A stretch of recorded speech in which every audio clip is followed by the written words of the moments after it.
रात का समय था। गांव के चारों ओर अंधेरा फैला हुआ था और हल्की बारिश की बूंदें जमीन पर गिर रही थीं।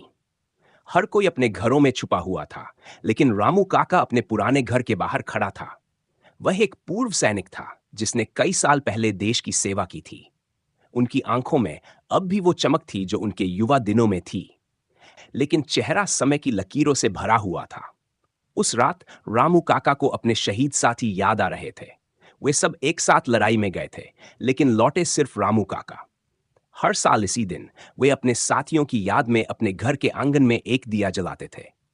आज भी उन्होंने दिया जलाया और आंसुओं से भरी आंखों से आसमान की ओर देखने लगे।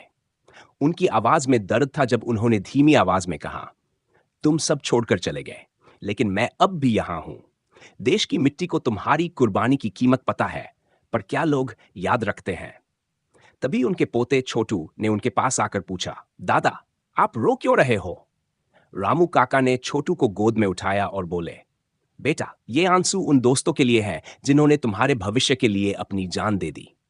छोटू ने अपने दादा के आंसू पोंछे और मासूमियत से कहा, दादा, मैं भी बड़ा होकर आपके जैसा बहादुर सैनिक बनूंगा।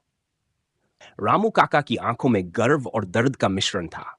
उन्होंने छोटू को गले लगाया और बोले, बेटा, तुम मेरी सबसे बड़ी उम्मीद हो। तुम्हारे जैसे बच्चों के लिए ही हमने ये कुर्बानी दी है। उस रात गांव में सिर्फ एक दिया जल रहा था, लेकिन उसकी रोशनी पूरे गांव को यह याद दिला रही थी कि देश की सेवा में सबसे बड़ी कुर्बानी वही होती है जिसे शब्दों में नहीं बांधा जा सकता।